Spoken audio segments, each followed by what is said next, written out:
میرے عزیز دوستو، ایک بات بنیادی یہ ہے کہ مسجد علم اور ایمان کے سیکھنے کی جگہ ہے. یہ پکی بات ہے کہ مسجد علم اور ایمان کے سیکھنے کی جگہ ہے، جس میں سب سے پہلی اہم چیز وہ ایمان ہے کہ صحابہ ایمان مسجد سے سیکھا کرتے تھے. اب ایمان کا سیکھنا صرف اس کی لغوی شرعی اصطلاحات کا سیکھنا ایمان بن کے رہ گیا ہے. مشکات شریف میں پڑھ لیا اور فارغ ہو گئے، مجھے معلوم ایمان کسے کہتے ہیں. یہ ایمان معلوم کو نہیں کہتے، ایمان تو اللہ کی تعلق اور اس کے خوف کو کہتے ہیں. یہ تو سنا ہے، پڑھا ہے کتابوں میں کہ ایمان گھٹتا بڑھتا ہے، دلائل اور اس کے فضائل اور اس کے اختلافات اور اس کے اقوال معلوم ہے.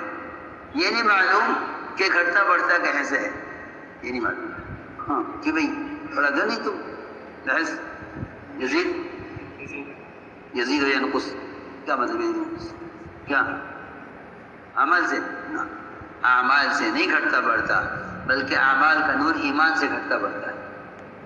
ایمان کے نور سے اعمال کا نور بڑھتا ہے، اور ایمان کے ذوق سے اعمال کا نور گھٹتا ہے. سنو میں بتاتا ہوں، میں آپ کو صحابہ کی سیرت سے عرض کرتا ہوں کہ ایمان کے گھٹنے بڑھنے کے کیا اسباب ہیں. سننا دھیان سے. وہ تو ایمان کی سطح اور ایمان کی قوت سے اعمال کے اندر نور اور اعمال کے اندر جازمیت اور اعمال کے اندر اخلاص اور اعمال کی سے وعدوں کا پورا ہونا، یہ سب ایمان سے ہوتا ہے. عمل سے ایمان نہیں ہو تو ایمان سے اعمال ہے. ایمان سے سنو، ایمان سے اعمال ہوتے ہیں، ایمان سے اعمال ہیں، ایمان سے اعمال ہیں، ایمان سے اخلاص ہے. کیونکہ اطاعت اور اسلام ایمان کا مظہر ہے. اعمال کا درجہ، اعمال کی قبولیت، اعمال پر استقامت، اعمال پر اجر، یہ سب ایمان کی وجہ سے ہے. تو ایمان کے گھٹنے بڑھنے کے کیا اسباب ہیں؟ میں عرض کرتا ہوں، ایمان کے گھٹنے بڑھنے کے اسباب. صحابی نے شکایت کی، نافق حنظلہ، حنظلہ منافق ہو گیا. ابو بکر نے کہا ہاں حنظلہ میں بھی منافق ہو گیا.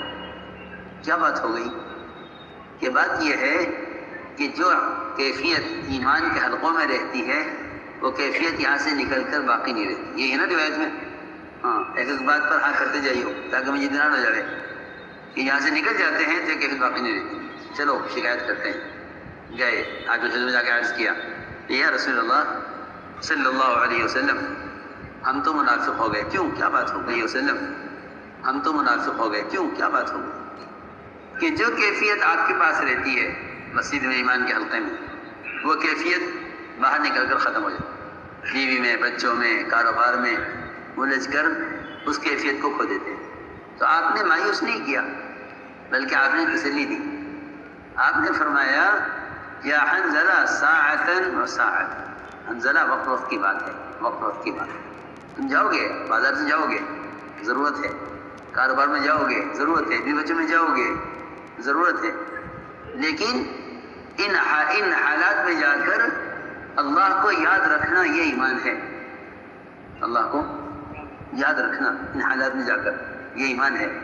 اللہ کو بھول جانا ان حالات میں جا کر یہ ایمان کا ذوق ہے. میں عرض کرتا ہوں، عبداللہ بن رواحہ رضی اللہ تعالیٰ عنہ گھر میں بیوی کی گود میں سر رکھے ہوئے لیٹے. یہ آدمی انتہائی سکون اور خواہش کے ماحول میں ہوتا ہے. تازہ رکھے ہوئے ہیں بیوی کی گود میں اور رو رہے. اتنا زیادہ رو رہے تھے کہ بڑے حادثے پر کوئی روتا ہے. دیکھ کر بیوی نے رونا شروع کیا. پوچھا تو کیوں رو رہی ہے؟ کہ آپ کو روتا ہوا دیکھ کر رو رہی ہے. مجھے کیا معلوم کیا ہوا. تو فرمانے لگے کہ میں تو اس پر رو رہا ہوں کہ پلسرات سے گزرنا کیسے ہوگا. یہ کیفیت کہاں ہے؟ بیوی کی گود میں جا، مسجد میں نہیں. میں نے دونوں باتیں عرض کی ہیں کہ ہم تو منافق ہو گئے کہ کاروبار میں آ کر وہ کیفیت باقی نہیں دیتے. ان کا یہ حال کہ بیوی کی گود میں سر رکھے لیٹے ہیں اور یاد کر رہے ہیں آخرت کو. میں نے بات عرض کی ہے کہ ایمان کی گھٹنے بڑھنے کے کیا اسباب ہیں. اس ماحول سے نکلنا یہ ایمان کو متاثر کرے گا، ایمان کو متاثر کرے گا اس ماحول سے نکلنا. جو اس ماحول میں آتے ہی نہیں ہیں ان کا ایمان کتنا متاثر ہوگا. جن کا اس ماحول سے نکلنا ایمان کو متاثر کر دیتا ہے. جب ایمان کے ماحول سے نکلنا ایمان کو متاثر کر دیتا ہے تو یہ ایمان کے ماحول میں آتے ہی نہیں ہیں، ان کا ایمان کتنا متاثر ہوتا ہو؟ سوال ہے کہ ایمان کے بڑھنے کے کیا اسباب ہیں؟ کہ ایمان کے بڑھنے کے اسباب یہ ہیں کہ مسجدوں میں ایمان کے حلقے قائم کیے جائیں اور لوگوں پر گشت کیا جائے انہیں ایمان کے حلقوں میں جوڑنے کے لیے۔ یہ میں آپ کو بتانا چاہتا تھا کہ ایمان کے بڑھنے کے کیا اسباب ہیں۔ اعمال تو ایمان کے بڑھنے کا تقاضا ہے کہ ایمان بڑھے گا تو اعمال بڑھیں گے، پکی بات ہے۔